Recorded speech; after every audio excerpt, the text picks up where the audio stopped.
Bienvenue à chacun. Nous allons commencer ce temps de culte par un temps d'adoration à Dieu pour remercier Dieu de sa présence à chaque instant à nos côtés. Et nous voulons aussi lui dire que nous sommes disponibles pour lui et je vous invite à prier. Merci Père pour ce temps dans ta présence, ce temps où nous voulons t'adorer de tout notre cœur, de toutes nos pensées, de toutes nos forces, Seigneur. Nous voulons aussi nous mettre à ton écoute, que tu nous parles durant ce temps de culte et que nous apprenions à te connaître de mieux en mieux. Je te prie ainsi dans le nom de Jésus. Amen. Je vous invite, pour ceux qui le peuvent, à vous lever. Nous allons chanter ce chant qui dit que quand le peuple de Dieu se rassemble des quatre coins de l'horizon,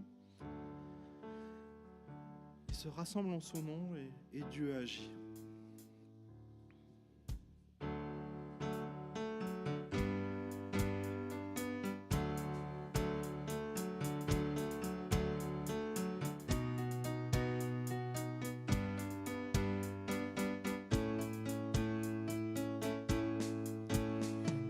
Peuple de Dieu, des quatre coins de l'horizon.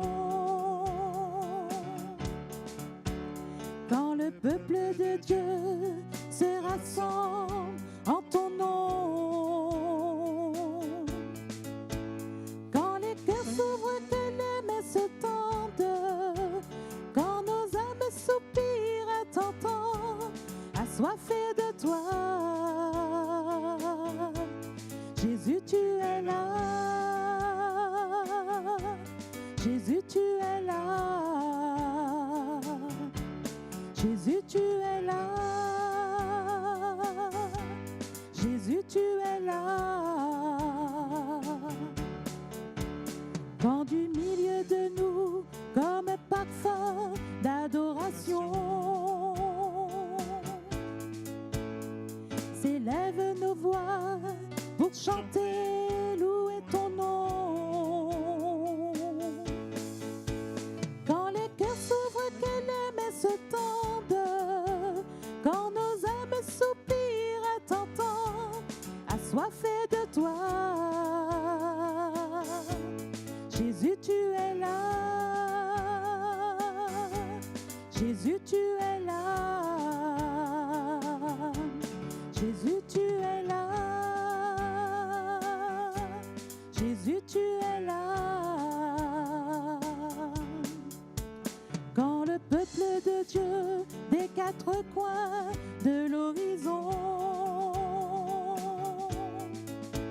quand le peuple de Dieu se rassemble en ton nom, quand les cœurs s'ouvrent, les mains se tendent, quand nos âmes soupirent à t'entendre, assoiffés de toi. Jésus, tu es là. Jésus, tu es là. Jésus, tu es là. Jésus, tu es là. Quand du milieu de nous, comme un parfum d'adoration, s'élèvent nos voix pour chanter, louer ton nom. Quand les cœurs s'ouvrent, que les mains se tendent, quand nos âmes soupirent à t'entendre, assoiffés de toi. Jésus, tu es là. Jésus, tu es là. Jésus, tu es là. Jésus, tu es là.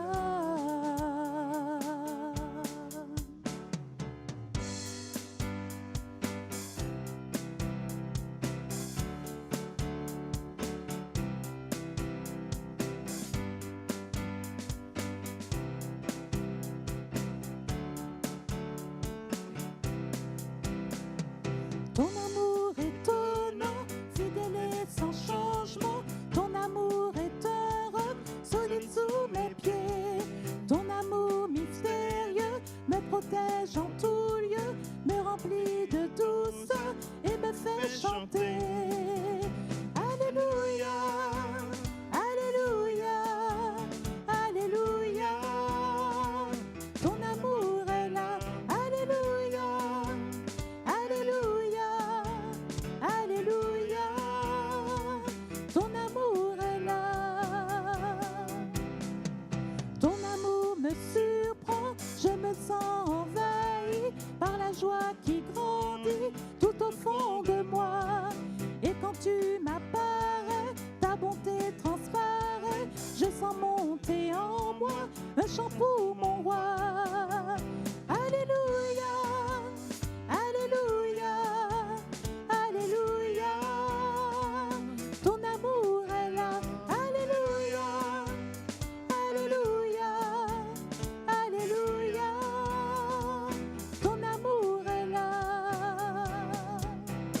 chant pour mon roi. Alléluia, Alléluia, Alléluia. Ton amour est là. Alléluia, Alléluia, Alléluia. Ton amour est là.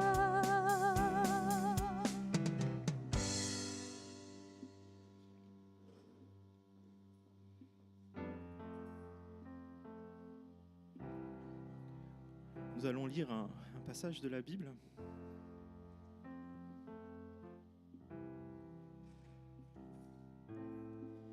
Sur cette montagne, l'Éternel, le Maître de l'univers, prépare tous les peuples un festin de plats succulents, un festin de bon vin, de plats succulents, pleins de moelle, de bon vin clarifié.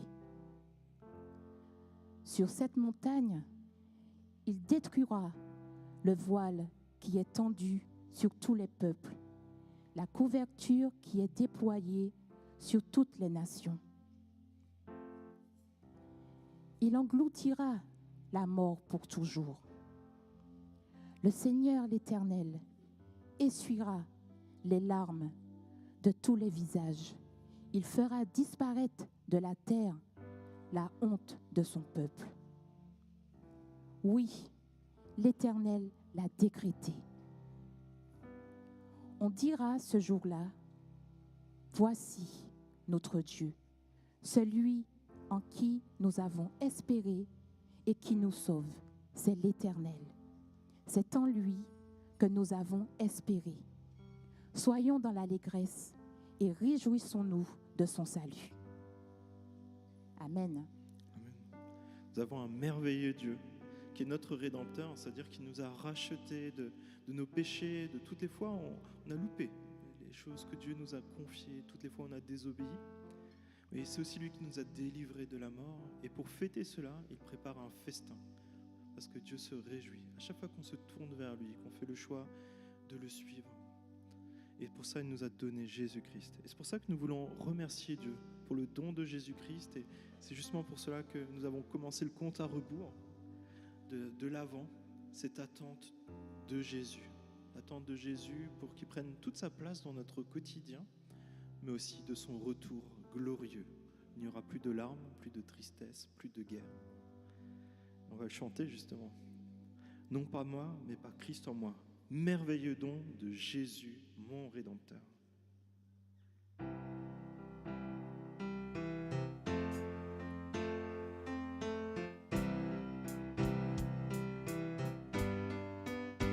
Merveilleux don de Jésus mon Rédempteur, en lui le ciel a donné le meilleur.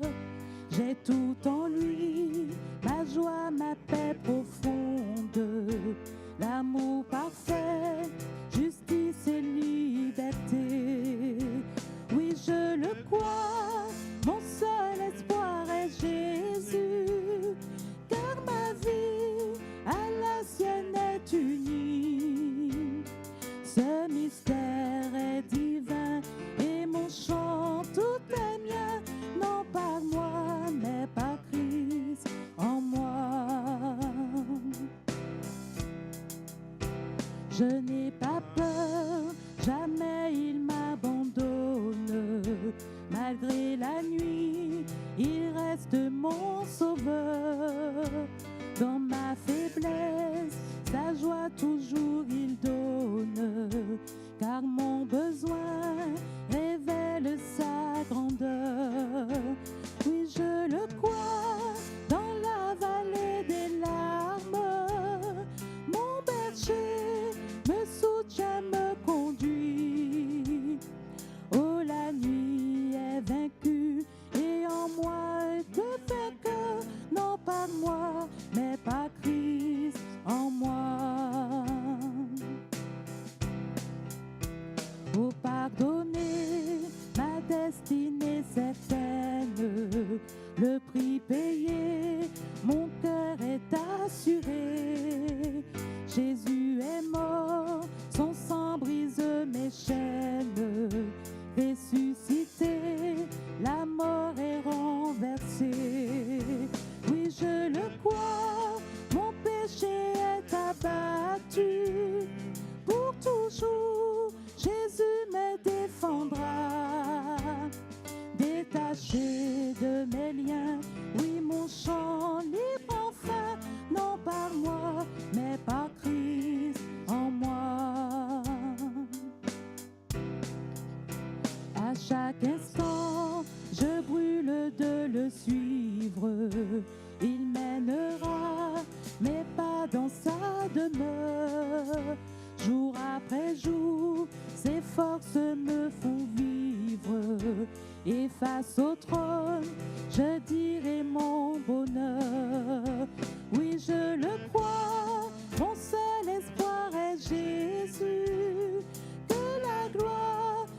toi, Dieu puissant éternel.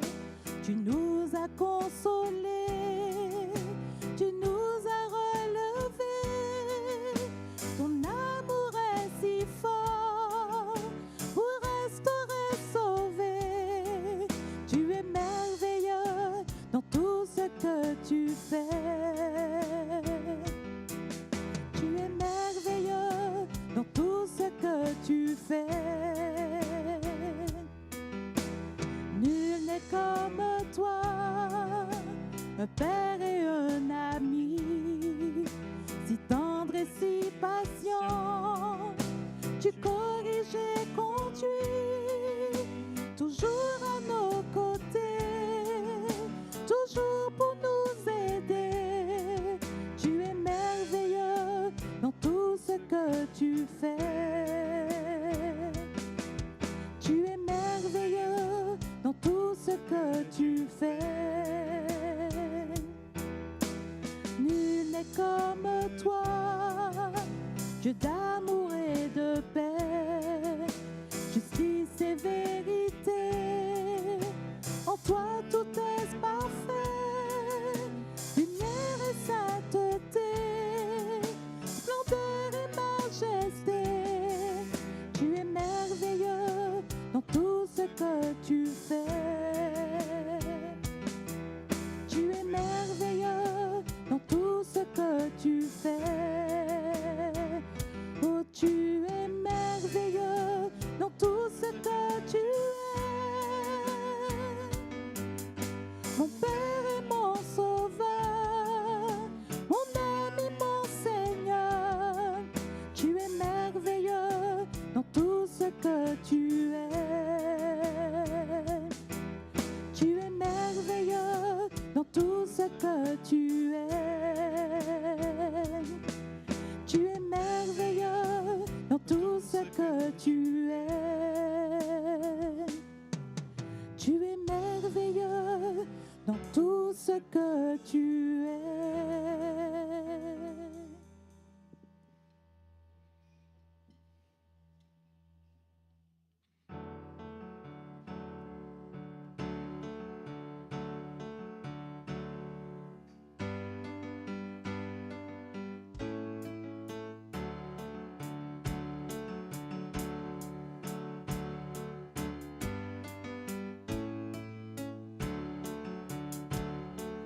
Gloire à ton nom, gloire à ton merveilleux nom, Jésus.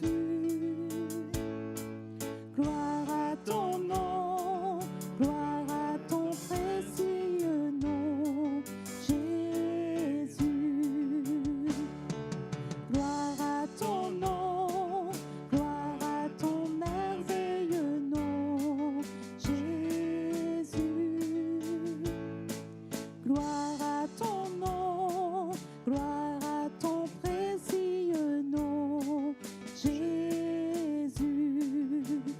Il me donne force et courage, il me donne amour et paix, il me donne puissance et autorité.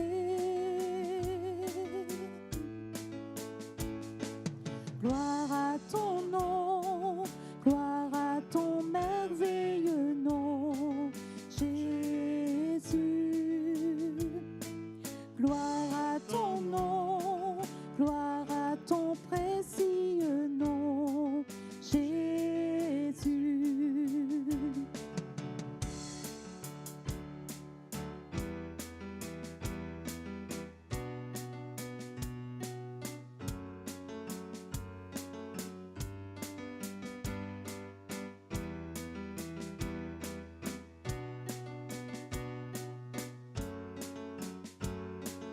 Au cœur de l'épreuve, tu es avec moi.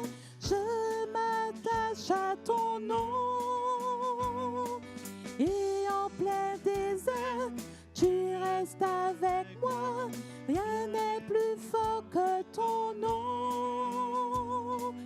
Au cœur de l'épreuve, tu es avec à ton nom. Et en plein désert, tu restes avec moi.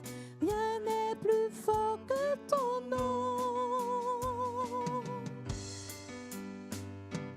Gloire à ton nom, gloire à ton merveilleux nom, Jésus.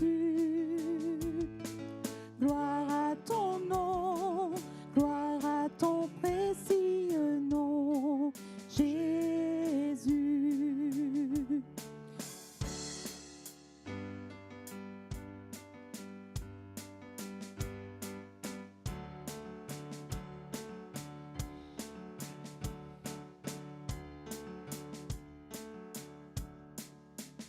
Il me donne force et courage, il me donne amour et paix, il me donne puissance et autorité.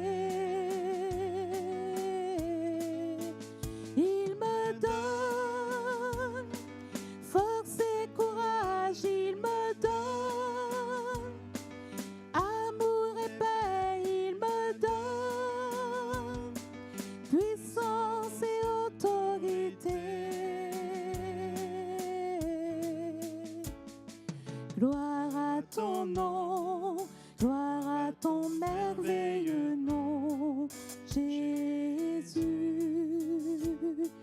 Gloire à ton nom, gloire à ton précieux nom, Jésus.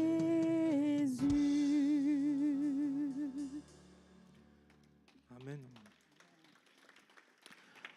Notre Dieu est grand, il mérite toute notre adoration, toute notre acclamation. Et je vous invite à pouvoir justement l'acclamer, le louer par des prières courtes. Et je vous propose que chacun puisse prier, dire à Dieu merci parce que tu es grand, merci parce que tu es bon. Et j'invite les enfants aussi à participer à ce temps de prière. Merci Seigneur parce que tu es au milieu de nous. Amen. Amen.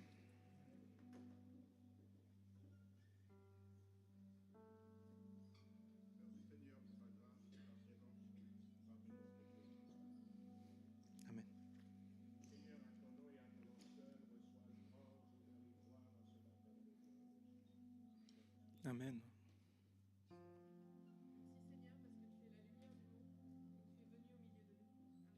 Amen.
Oui, tu es si tendre vers moi.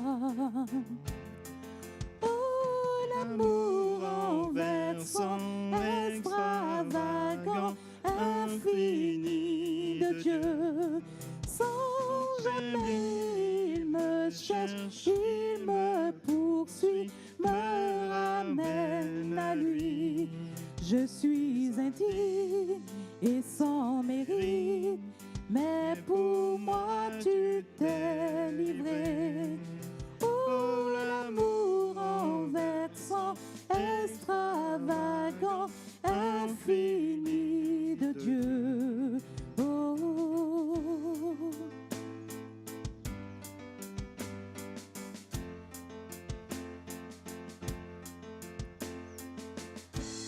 Je te rejetais, sans relâche tu m'aimais. Oh, tu es si bon vers moi. Je me sentais vain et tu m'as offert la croix. Oui, tu es si tendre vers moi.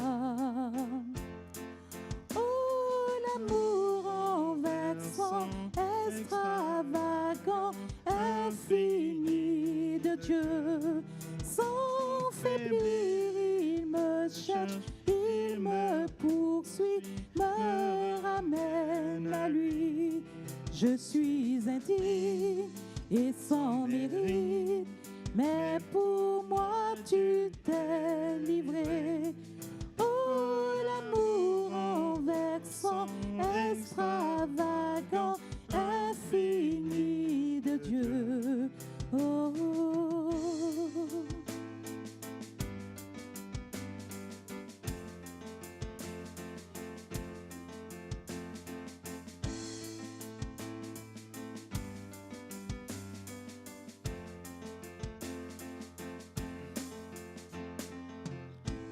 Aucune ombre n'est trop sombre, ni mon trop élevé pour que tu me cherches. Aucun mur ne peut résister, ni mensonge tenir, sans fin tu me cherches.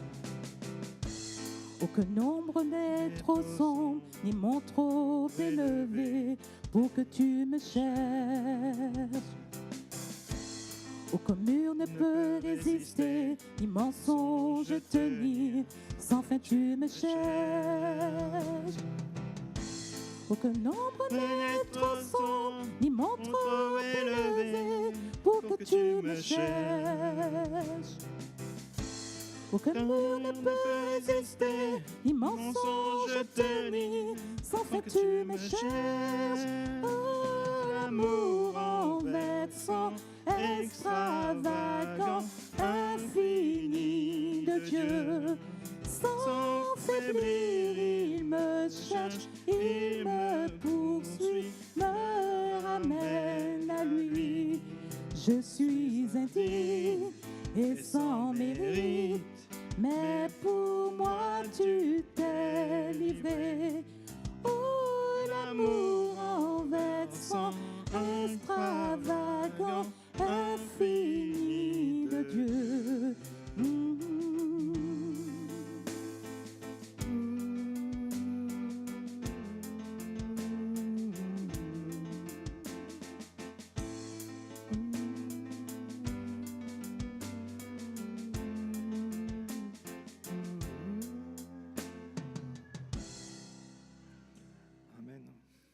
Oui, Père, je te remercie pour ton amour extravagant, le fait que tu viennes nous rejoindre dans nos luttes, dans nos péchés, mais aussi dans nos tristesses. On te prie, s'il te plaît, pour parmi nous, ceux qui sont dans des périodes de tristesse, peut-être des périodes de deuil aussi, Seigneur.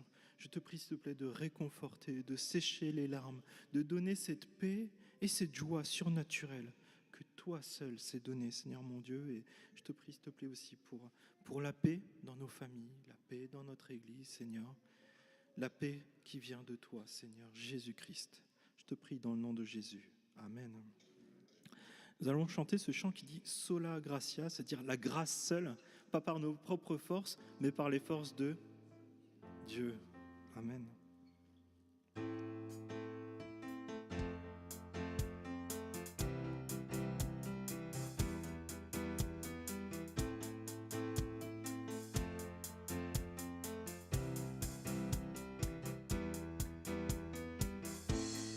Amour parfait, tu t'es donné à la croix pour tout effacer de mes péchés. Tu t'es chargé sur le bois. C'est par ta grâce seule que je suis pardonné. C'est par ta grâce seule que tu m'as racheté. Oh, merci pour la croix, ton amour pour moi. Oh, ta grâce ne faillit pas.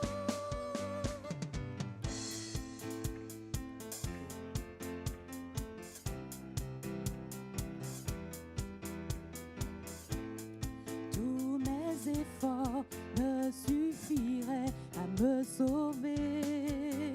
C'est par ta grâce seule que je suis pardonné.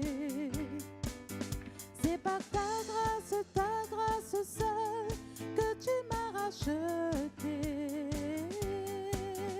Oh, merci pour la croix, ton amour pour moi. Oh, ta grâce ne faillit pas. Ta grâce justifie, ta grâce m'affranchit, ta grâce purifie, ta grâce m'offre la vie, ta grâce m'a sauvé, ta grâce a pardonné, ta grâce m'a comblé, ta grâce m'a libéré, ta grâce justifie, ta grâce m'affranchit, ta grâce purifie, ta grâce m'offre la vie, ta grâce m'a sauvé, ta grâce a pardonné, ta grâce m'a comblé, ta grâce m'a libéré, ta grâce justifie, ta grâce m'affranchit, ta grâce purifie, ta grâce m'offre la vie, ta grâce m'a sauvé, ta grâce a pardonné, ta grâce m'a comblé, ta grâce m'a libéré. Oh, merci pour la croix, ton amour pour moi. Oh, ta grâce ne faillit pas. Oh, merci pour la croix, ton amour pour moi. Oh, ta grâce ne faillit pas.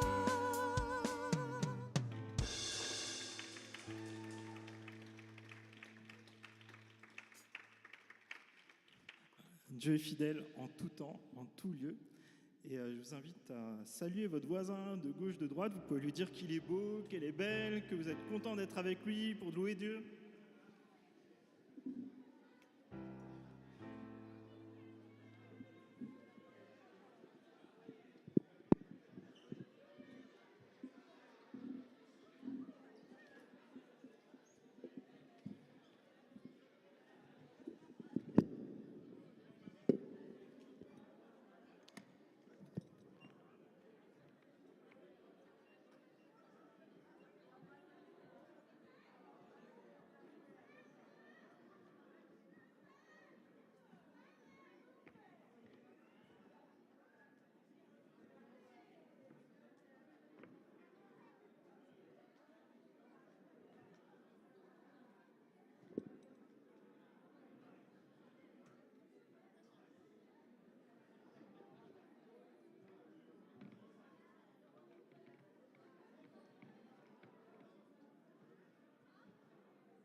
Alors, bienvenue à chacun et chacune. C'est toujours une joie de pouvoir nous rassembler parce qu'à chaque fois qu'on se rassemble, je ne sais pas si vous avez remarqué avec ce qu'on a chanté, c'est qu'on est en train finalement de vivre ce que Dieu nous annonce prophétiquement.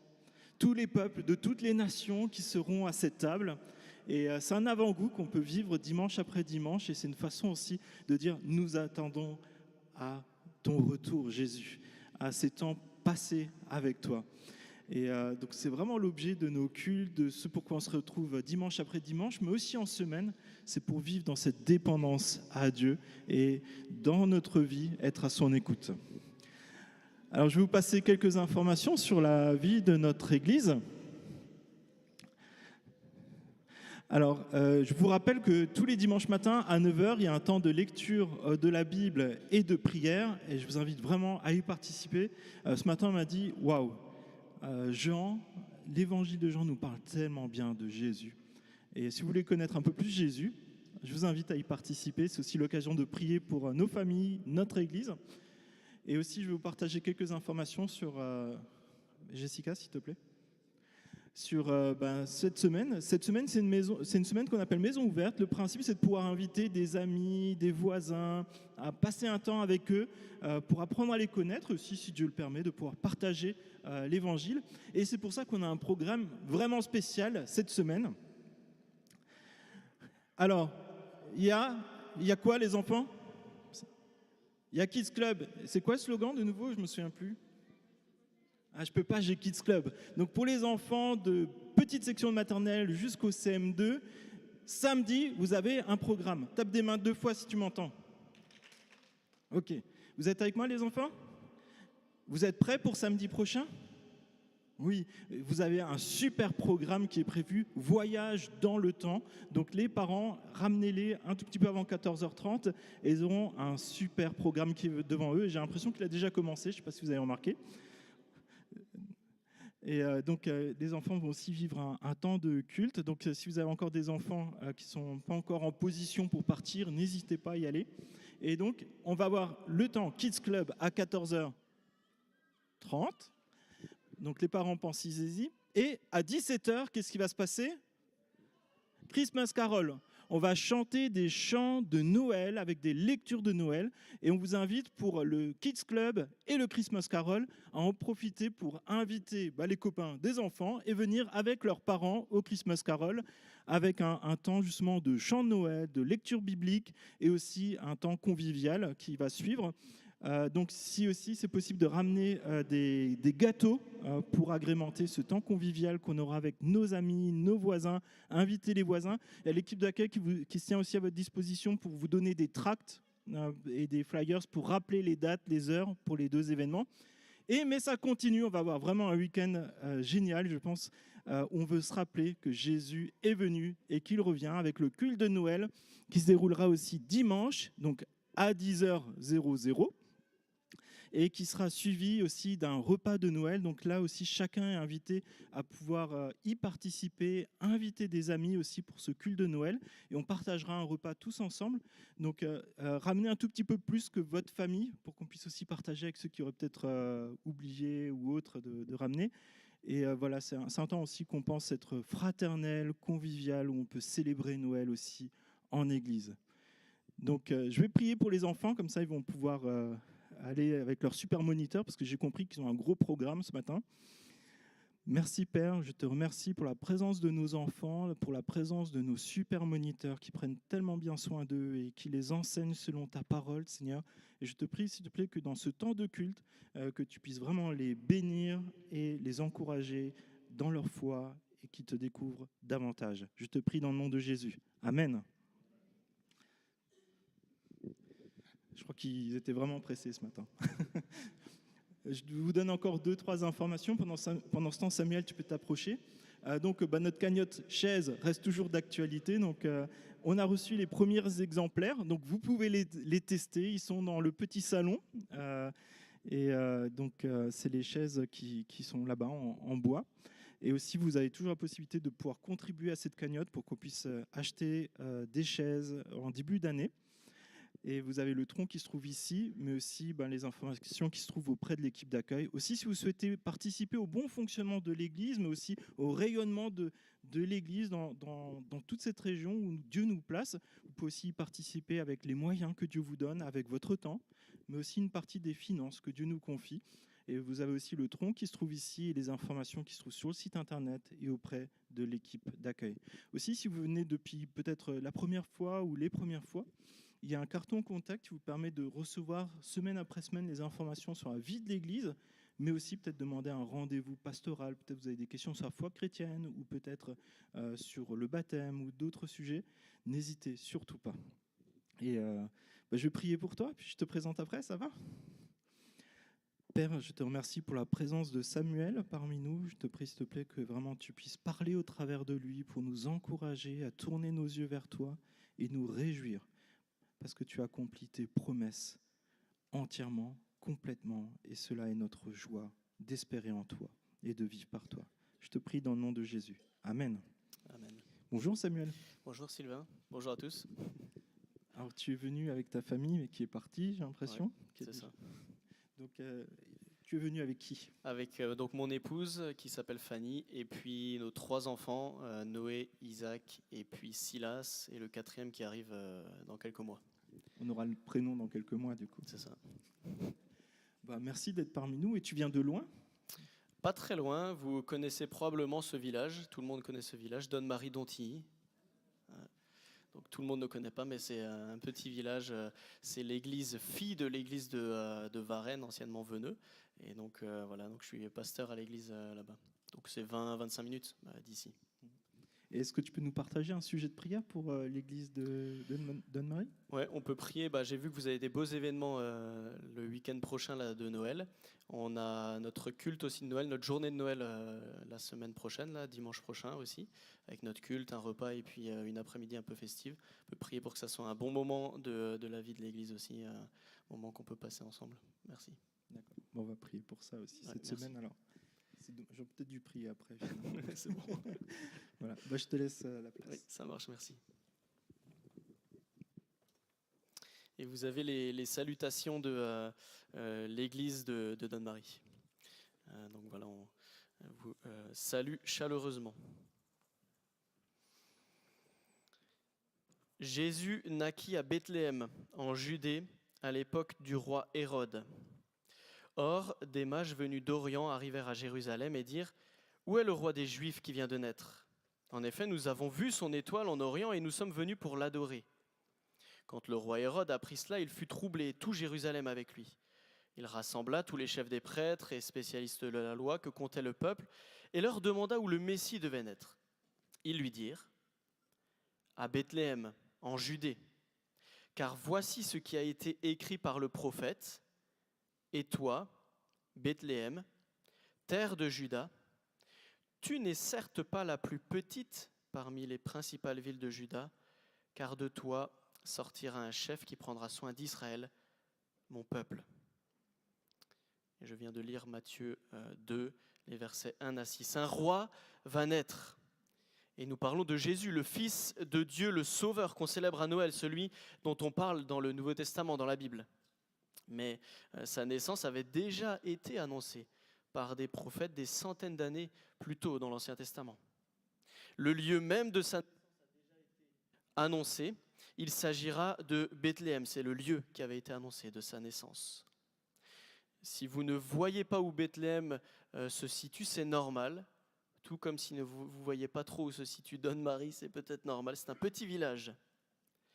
Mais c'est à Bethléem que va naître le plus grand roi de tous les temps. Et il est déjà né à l'heure où je vous parle, depuis un bon bout de temps. Et les lignes que j'ai lues dans Matthieu 2 tout à l'heure ont été écrites par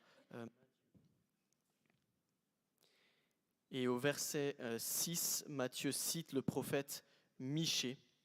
Mais dans quel contexte est-ce que Michée a écrit cela ? C'est ce que nous allons voir ce matin, et je vais lire Michée chapitre 3, 4 et 5. Si vous avez des Bibles blanches comme celle-ci, c'est à la page 597. Michée chapitre 3, 4 et 5, et je commence. Je dis, écoutez, chefs de Jacob et princes de la communauté d'Israël, n'est-ce pas à vous de connaître le droit ? Vous détestez le bien, vous aimez le mal. Vous arrachez leur peau et la chair qui couvre leurs os. Ils mangent la chair de mon peuple, lui arrachent la peau, lui brisent les os. Ils le mettent en pièces, comme ce qu'on cuit dans un pot, comme de la viande dans une marmite. Alors, ils crieront vers l'Éternel, mais il ne leur répondra pas. Il se cachera à eux à ce moment-là, parce qu'ils ont perverti leurs agissements. Voici ce que dit l'Éternel à propos des prophètes qui égarent mon peuple, qui annoncent la paix si leurs dents trouvent quelque chose à mordre et qui proclament la guerre si l'on ne met rien dans leur bouche. À cause de cela, la nuit tombera sur vous, et fini les visions. Ce seront les ténèbres, et fini les oracles.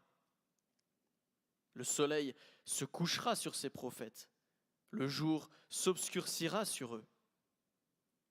Les voyants seront dans la honte, les devins rougiront, ils se couvriront tous la barbe, car Dieu ne répondra pas. Mais moi, je suis rempli de force, grâce à l'Esprit de l'Éternel. Je suis rempli de justice et de courage pour faire connaître à Jacob sa révolte et à Israël son péché. Écoutez donc ceci, chefs de la famille de Jacob et princes de la communauté d'Israël, vous qui avez en horreur la justice et qui tordez tout ce qui est droit, vous qui construisez Sion avec le sang et Jérusalem avec le crime. Ces chefs jugent pour des cadeaux, ces prêtres enseignent pour un salaire, ces prophètes prédisent l'avenir pour de l'argent, et ils osent s'appuyer sur l'Éternel en disant « L'Éternel n'est-il pas au milieu de nous ? Le malheur ne nous atteindra pas. » C'est pourquoi à cause de vous, Sion sera labouré comme un champ, Jérusalem deviendra un tas de ruines, et le mont du temple une hauteur couverte de buissons. Il arrivera, dans l'avenir, que la montagne de la maison de l'Éternel sera fondée au sommet des montagnes. Elle s'élèvera au-dessus des collines et des peuples y afflueront. Des nations s'y rendront en foule et diront « Venez, montons à la montagne de l'Éternel, à la maison du Dieu de Jacob. Il nous enseignera ses voies et nous marcherons dans ses sentiers. En effet, c'est de Sion que sortira la loi, et de Jérusalem la parole de l'Éternel. Il sera le juge d'un grand nombre de peuples, l'arbitre de nations puissantes, lointaines. Celles-ci mettront en pièces leurs épées pour en faire des socs de charrues et leurs lances pour en faire des serpes. Aucune nation ne prendra plus les armes contre une autre et l'on n'apprendra plus à faire la guerre. Ils habiteront chacun au milieu de ses vignes et de ses figuiers. Il n'y aura personne pour les troubler, car la bouche de l'Éternel, le Maître de l'univers, a parlé. Tous les peuples marchent, chacun au nom de son Dieu, mais nous marcherons au nom de l'Éternel, notre Dieu, pour toujours et à perpétuité. Ce jour-là, déclare l'Éternel, je rassemblerai les boiteux, je réunirai ceux qui étaient chassés, ceux que j'avais maltraités. Des boiteux, je ferai un reste, de ceux qui étaient chassés, une nation puissante. L'Éternel régnera sur eux depuis le mont Sion, dès ce moment et pour toujours. Et toi, tour du troupeau, citadelle de Sion, à toi reviendra l'ancienne domination, la royauté qui appartenait à Jérusalem. Pourquoi maintenant pousses-tu des cris ? N'as-tu pas de roi ? Plus de conseillers pour que la douleur s'empare de toi comme d'une femme qui accouche ? Fille de Sion, souffre et gémis comme une femme qui accouche, car maintenant tu sortiras de la ville, tu habiteras dans les champs et tu iras jusqu'à Babylone. Là tu seras délivré, c'est là que l'Éternel te libérera du pouvoir de tes ennemis. Maintenant de nombreuses nations se sont rassemblées contre toi. Qu'elles soient souillées, disent-elles, et que nos yeux contemplent la ruine de Sion. Mais elles ne connaissent pas les pensées de l'Éternel. Elles ne comprennent pas son intention. Elles ignorent qu'il les a rassemblées comme des gerbes dans l'herbe de battage. Fille de Sion, lève-toi et foule le grain. Je te ferai une corne de fer et des sabots de bronze, et tu écraseras des peuples nombreux. Tu consacreras leurs biens à l'Éternel, leurs richesses au Seigneur de toute la terre. Maintenant, ville de troupes, rassemble tes troupes. On nous assiège à coups de bâton, on frappe sur la joue le juge d'Israël. Et toi, Bethléem, Ephrata, qui est petite parmi les villes de Juda. De toi sortira pour moi celui qui dominera sur Israël et dont l'origine remonte loin dans le passé, à l'éternité. C'est pourquoi il livrera son peuple jusqu'au moment où accouchera celle qui doit accoucher, et le reste de ses frères reviendra auprès des Israélites. Il se présentera et les conduira avec la force de l'Éternel, avec la majesté du nom de l'Éternel, son Dieu, et ils auront une habitation assurée, car sa grandeur sera reconnue jusqu'aux extrémités de la terre. C'est lui qui ramènera la paix. Lorsque l'Assyrien viendra dans notre pays et qu'il pénétrera dans nos palais, nous enverrons contre lui 7 bergers et 8 princes du peuple. Ils conduiront avec l'épée le pays d'Assyrie et le pays de Nimrod à l'intérieur de ses portes. Il nous délivrera ainsi de l'Assyrie lorsqu'il viendra dans notre pays et qu'il pénétrera sur notre territoire. Le reste de Jacob sera au milieu des peuples nombreux, pareil à une rosée qui vient de l'Éternel, pareil à des gouttes d'eau sur l'herbe. Elles ne comptent pas sur l'homme, elles ne dépendent pas des humains. Le reste de Jacob sera parmi les nations, au milieu des peuples nombreux, pareil à un lion parmi les bêtes de la forêt, pareil à un lionceau parmi les troupeaux de brebis. Lorsqu'il passe, il piétine et déchire 100 personnes pour délivrer ses victimes. Que ta main se lève sur tes adversaires et que tous tes ennemis soient supprimés. Ce jour-là, déclare l'Éternel, je supprimerai du milieu de toi tes chevaux et je détruirai tes chars. Je supprimerai les villes de ton pays et je renverserai toutes tes forteresses. Je supprimerai de chez toi la magie, tu n'auras plus de devin. Je supprimerai du milieu de toi tes idoles et tes statues. Tu ne te prosterneras plus devant ce que tes mains ont fabriqué. J'arracherai du milieu de toi tes poteaux sacrés et je détruirai tes villes. J'exercerai ma vengeance avec colère, avec fureur, contre les nations qui n'ont pas écouté. Fin de la lecture de la parole de Dieu. Le moment le plus important de cette prédication vient de passer, mais nous passons maintenant à l'explication, l'illustration et l'application de cette parole, l'exposition de ce texte biblique. Avant cela, je vais prier en quelques mots. Seigneur, nous te remercions pour ta parole fidèle, ta parole fiable pleinement. Merci beaucoup pour ce prophète Michée. Et nous te prions de nous donner une parole pour notre cœur et un cœur pour ta parole. Amen. Après la pluie vient toujours le beau temps. À nous de faire que la pluie ne soit pas une éternité de circonstances aujourd'hui. C'est Patrick Louis Richard qui disait cela. Cette citation est censée donner de l'espoir à ceux qui sont dans de grandes détresses. On se rassure en se disant qu'après la pluie vient le beau temps. Ou alors il y a, pour utiliser une autre image, une lumière au bout du tunnel. Ça va, on arrive vers la fin. Mais si cette citation donne de l'espoir, elle est aussi un peu étonnante, n'est-ce pas ? Dans sa citation, il dit « À nous de faire que la pluie ne soit pas une éternité ». Est-ce que c'est à nous de faire que la pluie ne soit pas une éternité ? Comment faire ? Si nous sommes affligés, mais que nous ne connaissons pas la cause de nos afflictions, comment faire ? Et même si nous sommes affligés parce que nous subissons les conséquences de nos actes mauvais, que faire maintenant ? Attendre ? Si Patrick Louis Richard serait tenté de dire un peu idéalistement « Après la pluie vient le beau temps », Michée nous dit plus réalistement, avec une espérance sûre et certaine, après l'affliction, Jésus ramènera la paix. Après l'affliction, Jésus ramènera la paix. Mais nous sommes pour l'instant face à un présent désastreux, et c'est le chapitre 3. Michée accuse et met en garde les dirigeants du peuple dans le chapitre 3. Ils sont clairement visés et le prophète les nomme explicitement. Vous avez vu cela à la lecture au verset 1. Écoutez, chef de Jacob et prince de la communauté d'Israël, mais aussi au verset 9 du chapitre 3. Écoutez donc ceci, chef de la famille de Jacob et prince de la communauté d'Israël.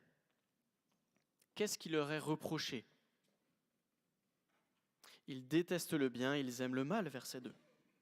Ils dépecent complètement le peuple. On dirait que nous avons affaire à des vrais cannibales. L'image que Michée utilise pour décrire l'attitude des dirigeants vis-à-vis du peuple donne froid dans le dos si vous regardez la deuxième partie du verset 2 et le verset 3. Ces dirigeants ne sont pas au service du peuple, ils le maltraitent. Ils n'écoutent pas le peuple, ils ne lui viennent pas en aide, mais c'est tout le contraire. Dieu aura la même attitude avec eux qu'ils n'ont eux-mêmes avec le peuple. Ces dirigeants, regardez verset 4, crieront vers l'Éternel, mais il ne leur répondra pas.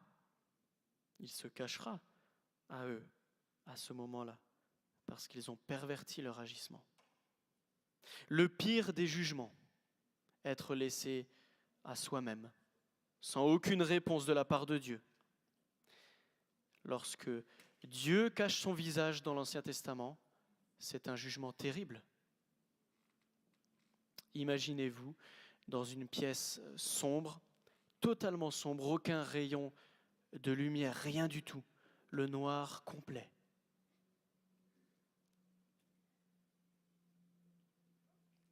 Et c'est aussi ce que vivront les faux prophètes à partir du verset 5. Les prophètes sont censés parler au nom de Dieu, ramener le peuple vers lui.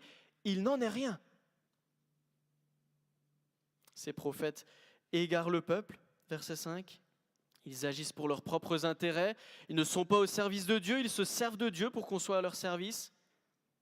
À cause de cela, les prophètes seront dans la nuit, dans les ténèbres, verset 6. Plus de vision.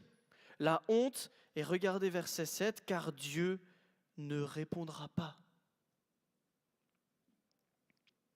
Parfois, est-ce que nous n'avons pas l'impression que Dieu ne nous répond pas ? Quel sentiment terrible, n'est-ce pas ? Vous est-il déjà arrivé de pécher, d'être rebelle à Dieu et de revenir à Dieu avec cette impression que Dieu ne vous écoute pas ? Il ne répond pas. Il est absent. C'est une impression, bien évidemment. Vous vous trouvez peut-être dans une affliction terrible et puis vous avez le sentiment que le sol s'écroule sous vos pieds. Si pour nous ce n'est qu'un sentiment, parce que Dieu n'abandonne jamais ceux qui viennent à lui avec un cœur repentant et sincère, pour eux, c'est la réalité. Dieu ne leur répondra pas à cause de leur perversion. Mais face à ces faux prophètes, le peuple qui entend ces prophéties de Michée peut être certain d'une chose. Michée est un vrai prophète. Probablement que le peuple entendait des messages ici et là, ils étaient peut-être même tentés d'écouter ces faux prophètes. Assez facile, puisqu'ils ne parlaient jamais de jugement. Ils faisaient croire à une fausse sécurité. On aime écouter cela. Mais Michée, de son côté, il parle vraiment. Et il parle vraiment au nom de Dieu.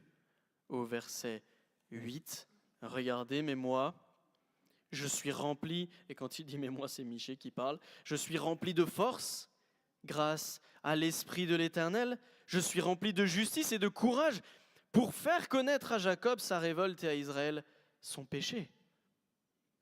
Il y a besoin de courage. Quel contraste entre les faux prophètes et Michée. Un contraste saisissant.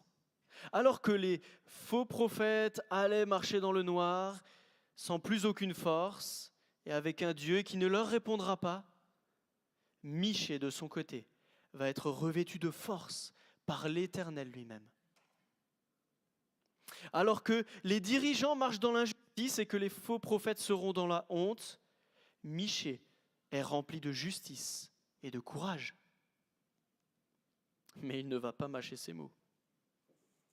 Le message que le Seigneur lui donne de transmettre, c'est un message dur. C'est un message dur, un message que personne n'aimerait entendre, un message qu'on préférerait taire.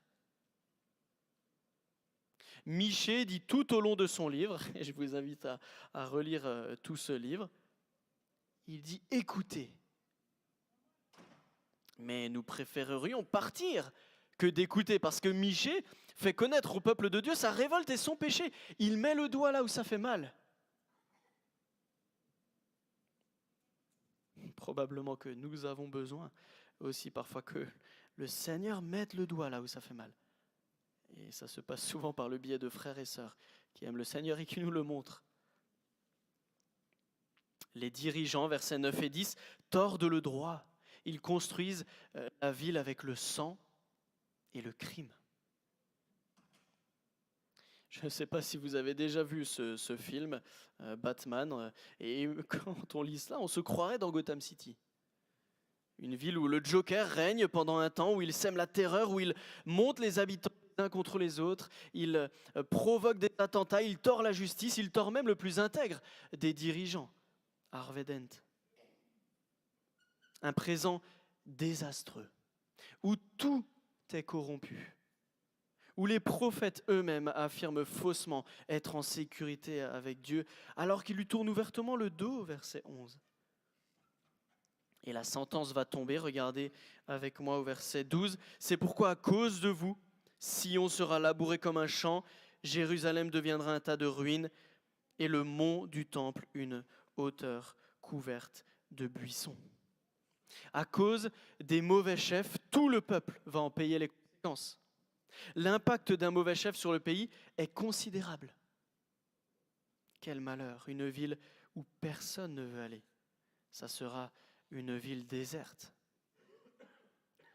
Comme ces villes dans les films de western où la poussière vole ça et là et personne dans les rues.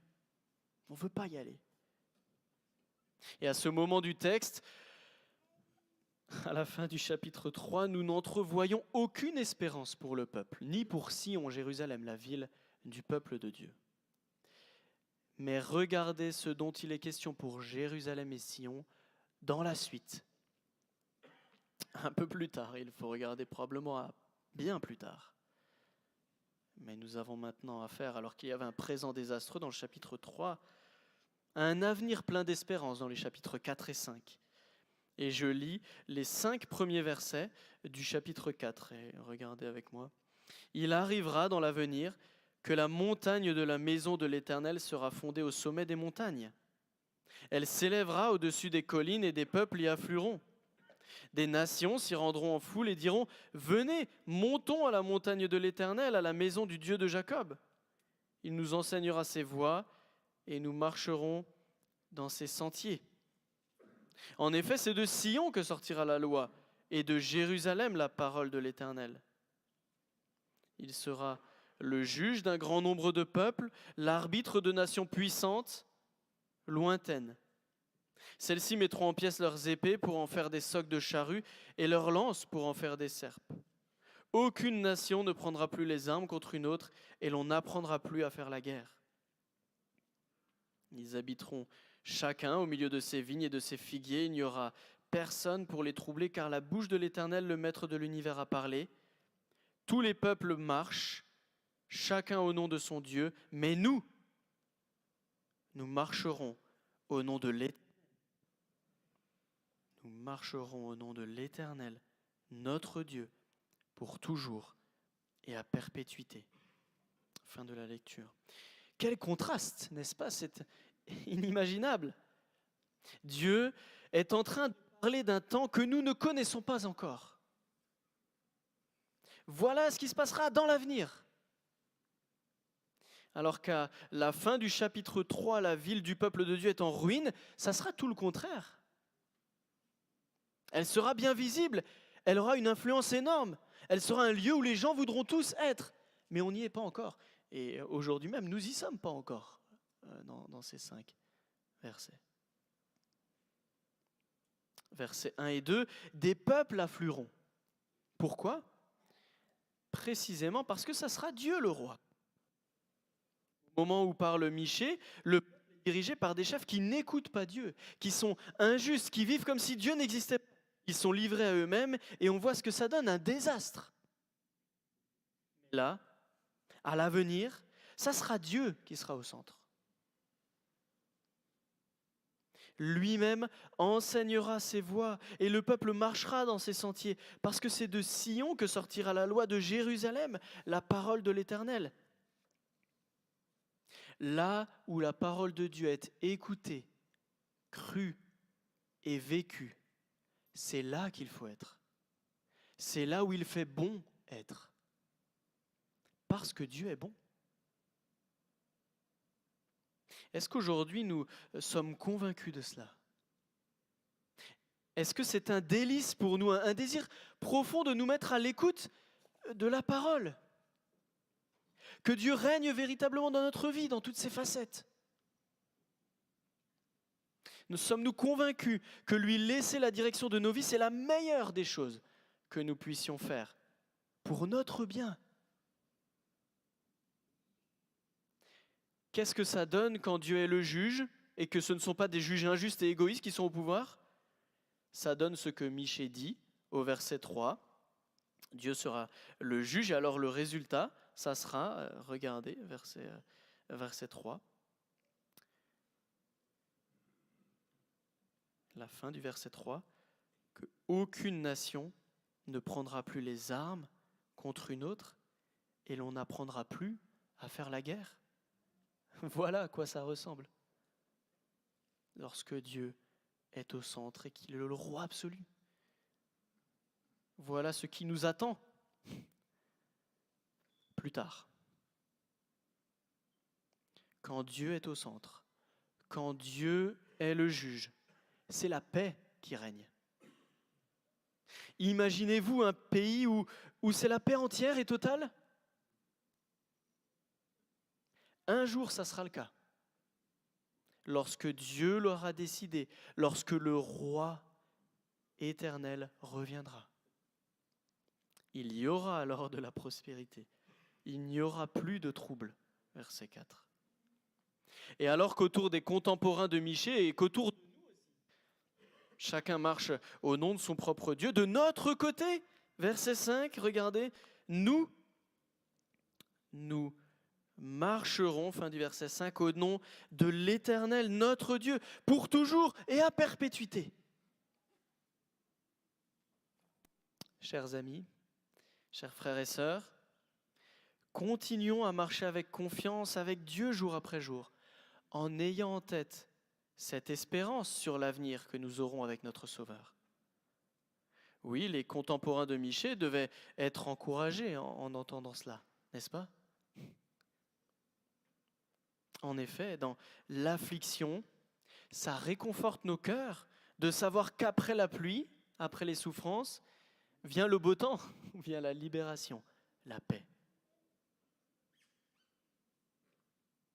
Écoutez ça, pour le peuple de Dieu, ça devrait tout changer dans leur persévérance. Ça devait leur faire prendre conscience aussi que le dernier mot de Dieu pour eux n'est pas le jugement, mais le salut. Ça les motivait à espérer pour la suite, pour ceux qui faisaient confiance à Dieu. Mais pour nous aussi, ça change tout. Si nous sommes affligés d'une quelconque manière, nous rappeler qu'un jour, Dieu régnera totalement et que nous vivrons dans la joie et dans la paix, ça devrait nous donner à persévérer dans nos afflictions. À partir du verset 6, Michée continue sur une note d'espoir en rappelant ce que l'Éternel va faire pour le peuple et comment il va le délivrer de ses ennemis à l'avenir. Il rassemblera un reste fidèle qu'il aime. Et ce jour-là, regardez verset 7, le milieu du verset 7, l'Éternel régnera sur eux depuis le mont Sion, dès ce moment et pour toujours. Mais ça ne sera pas la fin des afflictions pour le peuple. Ils vivent néanmoins, on n'oublie pas cela, dans un présent encore désastreux, malgré l'avenir radieux qu'il leur est promis avec le Seigneur. C'est un peu comme pour nous. Nous sommes, malgré la promesse d'un avenir glorieux avec Jésus, dans un présent qui peut être parfois bien désastreux. Et Michée rappelle ça au peuple, avec 3 mentions de maintenant. Vous voyez cela? Vous avez vu cela à la lecture dans les versets 9, 11 et 14. Le peuple va encore subir les dégâts de ses ennemis, il va encore souffrir. Verset 9. Pourquoi maintenant pousses-tu des cris? Il va même être exilé bien plus tard. Verset 10, mais le Seigneur affirme avec certitude que c'est justement là qu'il les délivrera de ses ennemis au verset 10. Pour l'instant, le peuple est oppressé de toutes parts. Maintenant, de nombreuses nations se sont rassemblées contre toi, verset 11. Mais l'Éternel a un plan glorieux pour son peuple. Ce n'est pas la fin de l'histoire. Il écrasera des peuples nombreux, versets 12 et 13. Et verset 14, le dernier maintenant du texte, regardez. Maintenant, ville de troupes, rassemble tes troupes. On nous assiège à coups de bâton, on frappe sur la joue le juge d'Israël. Un sort terrible pour le chef du peuple. Mais Michée met maintenant sous nos yeux l'espérance d'un bon roi, un excellent, le meilleur. Et c'est dans la suite du texte qu'il nous faut regarder ça. Et je vais lire les 4 premiers versets du chapitre 5. La première partie d'ailleurs du verset 4, c'est là que je m'arrêterai. Et toi, Bethléem Ephrata, qui est petite parmi les villes de Juda, de toi sortira pour moi celui qui dominera sur Israël, et dont l'origine remonte loin dans le passé, à l'éternité. C'est pourquoi il livrera son peuple jusqu'au moment où accouchera couché, et le reste de ses frères reviendra auprès des Israélites. Il se présentera et les conduira avec la force de l'Éternel, avec la majesté du nom de l'Éternel son Dieu, et ils auront une habitation assurée, car sa grandeur sera reconnue jusqu'aux extrémités de la terre. C'est lui qui ramènera la paix. C'est ici que j'arrête ma lecture pour l'instant. Voilà dans quel contexte nous voyons ici l'annonce de la naissance de Jésus. Et vous vous rappelez, on a lu Matthieu, au tout début de la prédication, Matthieu 2. Ici, Michée parle de Jésus, ce grand roi éternel. Et lorsque nous lisons ce texte de Michée avec les lunettes d'interprétation de Matthieu, tout s'éclaire. Jésus est bien celui qui dominera sur Israël, verset 1. Et bien évidemment que son origine remonte loin dans le passé, dans l'éternité, verset 1, parce que Jésus est Dieu le Fils, éternel. Il était là avant la création du monde. Tout a été fait par lui et rien de ce qui a été fait n'a été fait sans lui. Il est le Créateur. Il est aussi de la dynastie de David, ce grand roi. Donc son origine remonte effectivement loin dans le passé. Mais avant la naissance de Jésus, il y aura le jugement, verset 2. Et puis Jésus unira ensuite son peuple. C'est puissant de dire ça aux contemporains de Michée, alors que le peuple s'est divisé en deux au moment où les premiers lecteurs pouvaient entendre, ou les premiers auditeurs, au moment où c'est rapporté ici.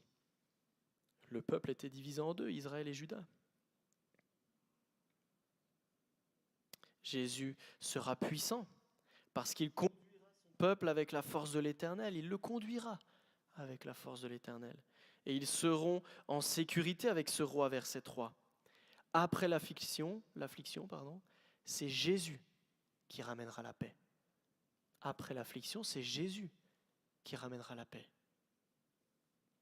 Il y a de quoi avoir le vertige en lisant ces versets. Michée annonce la naissance du Messie plusieurs centaines d'années avant la naissance du Messie. Et en lisant Matthieu 2, on constate que les choses se sont passées comme elles avaient été annoncées. Ça nous donne aussi de la confiance en Dieu et en sa parole. Si ce que Michée a annoncé concernant la première venue de Jésus est effectivement exact, et ça l'est, alors ça veut dire que tout ce qu'on a lu sur sa deuxième venue tout à l'heure, dans le chapitre 4, les 5 premiers versets, ça va aussi se passer comme le Seigneur l'a promis. Nous pouvons avoir confiance dans les promesses de la parole de Dieu.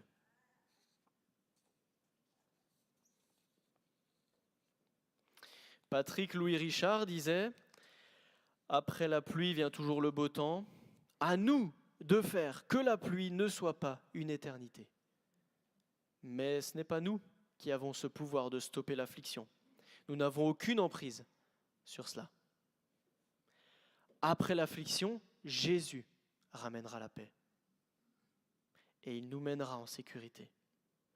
Lorsque nous sommes dans les souffrances, dans l'incompréhension, nous pouvons penser que le calme ne va jamais revenir. Lorsque nous sommes dans la tempête, c'est difficile d'imaginer un cadre paisible refaire surface. Mais c'est ce qu'annonce Michée. Après l'affliction, Jésus ramènera la paix. Alors que ça soit pour notre cœur une puissante consolation, que ça affermisse aussi notre confiance en Jésus lui-même. Qu'en cette période de Noël, nous soyons en paix, parce que le Prince de paix est vivant. Et toute la suite du chapitre 5 nous décrit que le peuple va vivre une libération de ses ennemis. Michée parle d'un renversement complet sur le sort du reste de Jacob. Et le reste de Jacob, c'est le peuple de Dieu qui lui restera fidèle, qui continuera à l'aimer, à le servir avec confiance. Ce reste ne sera plus asservi à l'ennemi, au contraire, versets 6 et 7.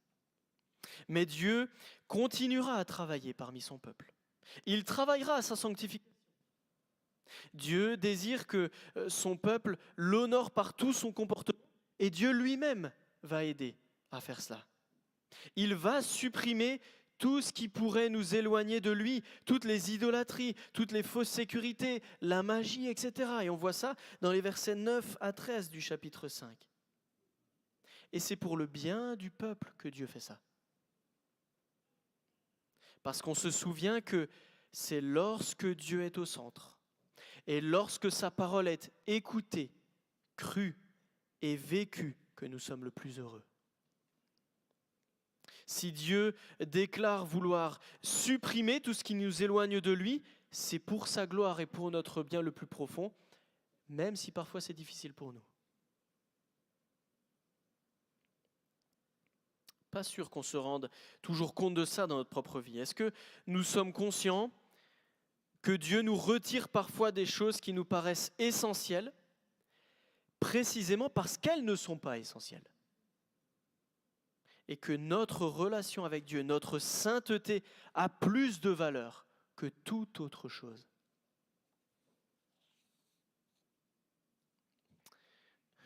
Petit exercice, continuez cette phrase pour vous-même. Si Dieu m'enlevait, et là vous imaginez une chose, une personne, un loisir, quelque chose. Si Dieu m'enlevait quelque chose, je serais, comment? Anéanti? Déprimé? Je n'aurais plus envie de vivre? Si Dieu m'enlevait ma maison, je serais anéanti. Si Dieu m'enlevait mon travail, je serais déprimé. Si Dieu m'enlevait cette capacité à faire ce sport que j'aime tant, je n'aurais plus envie de vivre. Est-ce que c'est ça? Si Dieu m'enlevait, je serais.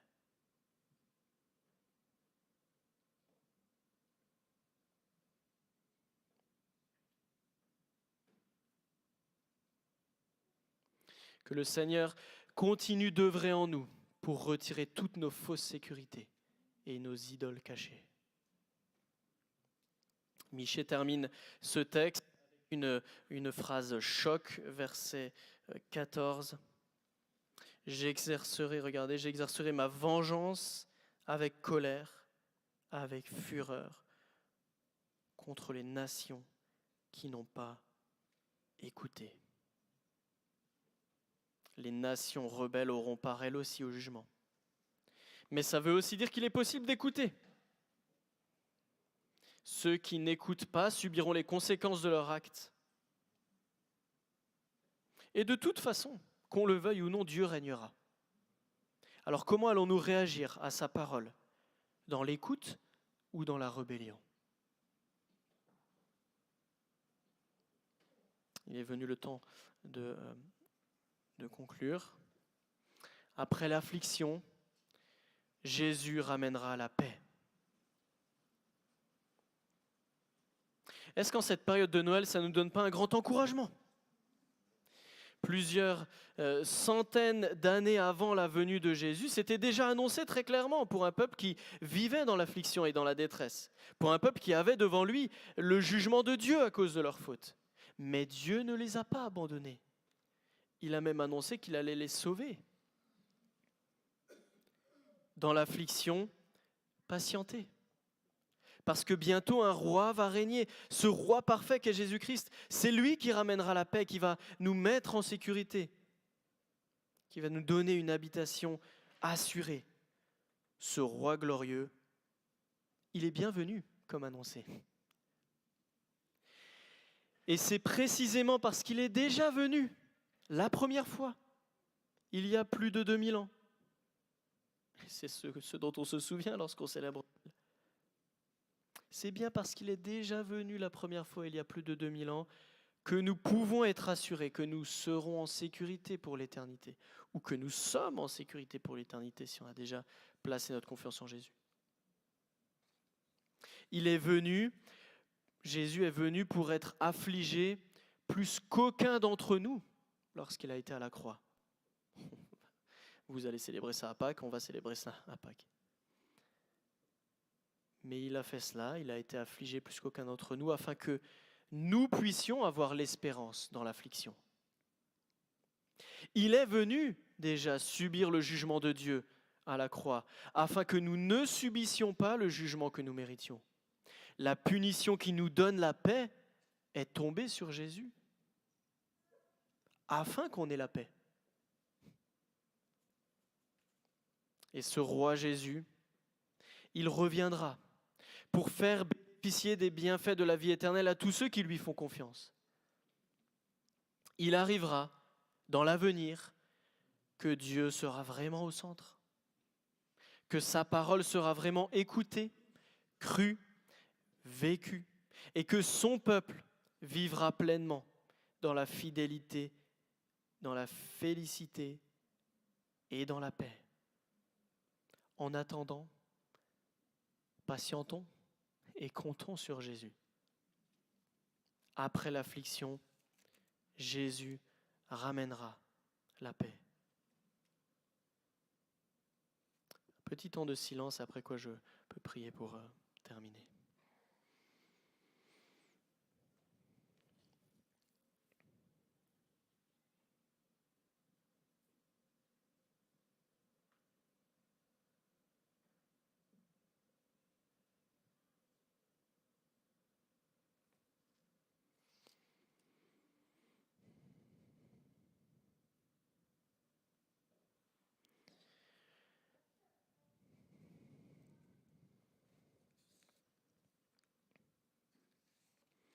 Jésus naquit à Bethléem, en Judée, à l'époque du roi Hérode. Or, des mages venus d'Orient arrivèrent à Jérusalem et dirent « Où est le roi des Juifs qui vient de naître ? En effet, nous avons vu son étoile en Orient et nous sommes venus pour l'adorer. » Quand le roi Hérode apprit cela, il fut troublé et tout Jérusalem avec lui. Il rassembla tous les chefs des prêtres et spécialistes de la loi que comptait le peuple et leur demanda où le Messie devait naître.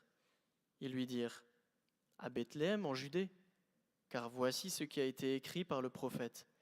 Et toi, Bethléem, terre de Juda, tu n'es certes pas la plus petite parmi les principales villes de Juda, car de toi sortira un chef qui prendra soin d'Israël, mon peuple. Il arrivera dans l'avenir que la montagne de la maison de l'Éternel sera fondée au sommet des montagnes. Elle s'élèvera au-dessus des collines et des peuples y afflueront. Les nations s'y rendront en foule et diront « Venez, montons à la montagne de l'Éternel, à la maison du Dieu de Jacob. Il nous enseignera ses voies et nous marcherons dans ses sentiers. » En effet, c'est de Sion que sortira la loi et de Jérusalem la parole de l'Éternel. Il sera le juge d'un grand nombre de peuples, l'arbitre de nations puissantes, lointaines. Celles-ci mettront en pièces leurs épées pour en faire des socs de charrues et leurs lances pour en faire des serpes. Aucune nation ne prendra plus les armes contre une autre, et l'on n'apprendra plus à faire la guerre. Ils habiteront chacun au milieu de ses vignes et de ses figuiers. Il n'y aura personne pour les troubler, car la bouche de l'Éternel, le Maître de l'univers, a parlé. Tous les peuples marchent, chacun au nom de son Dieu, mais nous marcherons au nom de l'Éternel, notre Dieu, pour toujours et à perpétuité. Seigneur, nous te remercions à la suite de ce texte, de ta parole. Nous te remercions parce que ce chef dont il est dit qu'il prendra soin d'Israël et qu'il prendra soin de ton peuple, Jésus est bienvenu et il prend soin de chacun d'entre nous qui avons placé notre confiance en lui. Nous te remercions pour cela et c'est source pour nous d'espérance si nous sommes dans l'affliction. Et d'espérance non seulement parce que Jésus est là, en ce moment même, qu'il est le prince de paix, qui veut nous donner cette paix, une paix comme lui seul peut la donner.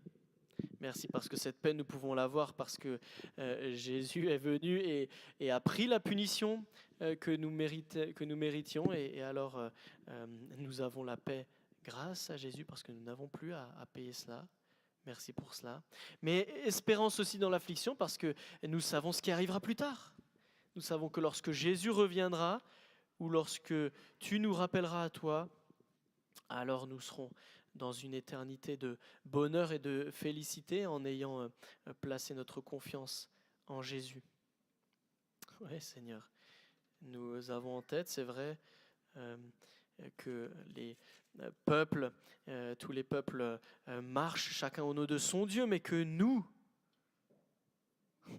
en tant que chrétiens, en tant qu'Église, nous marcherons et nous marchons déjà au nom de l'Éternel, notre Dieu, et nous le ferons pour toujours et à perpétuité. Et merci Seigneur pour ce rappel. Après l'affliction, Jésus ramènera la paix et nous donne cette espérance certaine. Et je te prie aussi pour ceux peut-être qui n'auraient pas encore placé leur confiance en Jésus, pour qui Jésus n'est pas encore pour eux ce prince de la paix, peut-être qu'ils ne bénéficient pas encore de cette paix. Je te prie que ce texte de ta parole puisse avoir un écho particulier pour eux dans leur cœur, non seulement là, maintenant, aujourd'hui, tout à l'heure, mais aussi pour la période qui arrive, pour les semaines à venir, qu'ils puissent se rappeler la réalité de qui tu es, la réalité de Jésus-Christ, le prince de la paix. Amen. Amen. Nous allons chanter un chant qui dit justement que Jésus, c'est ce roi humble de cœur qui nous rejoint, qui est celui qui est venu pour nous apporter la vraie paix, celui que nous voulons suivre fidèlement. Et nous pouvons le suivre parce que Jésus, c'est Dieu qui s'est fait homme pour venir à notre rencontre. Et je vous propose qu'on puisse le chanter parce que c'est quelque chose de glorieux, quelque chose de grand, de savoir que Jésus nous rejoint là où nous sommes.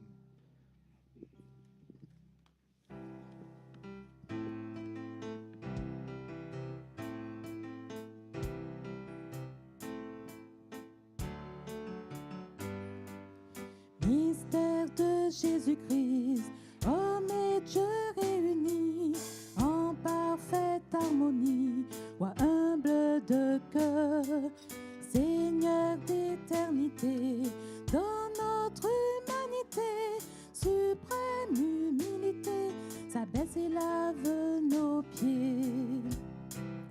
Ô mystère infini, ô Dieu réuni, fléchis le genou, car il est ton Dieu. Il est ton Dieu.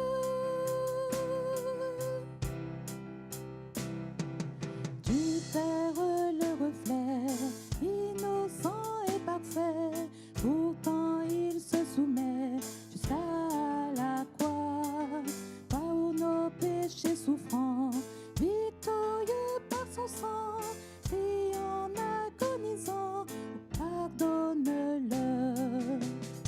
Mystère infini, homme et Dieu réunis, fléchis le genou, car il est ton Dieu. Il est ton Dieu.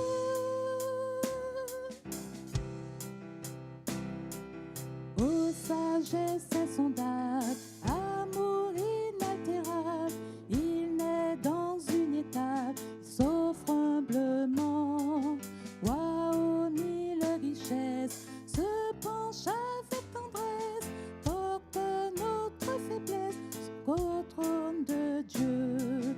Ô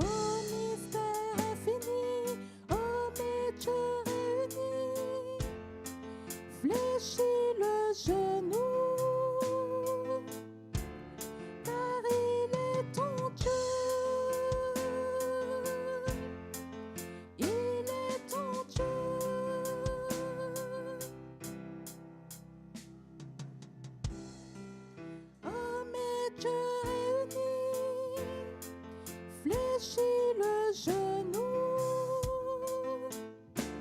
car il est ton Dieu. Il est ton Dieu. Amen. Amen. Merci Seigneur. Et je vous souhaite encore une excellente journée et toujours dans la paix que Dieu nous donne.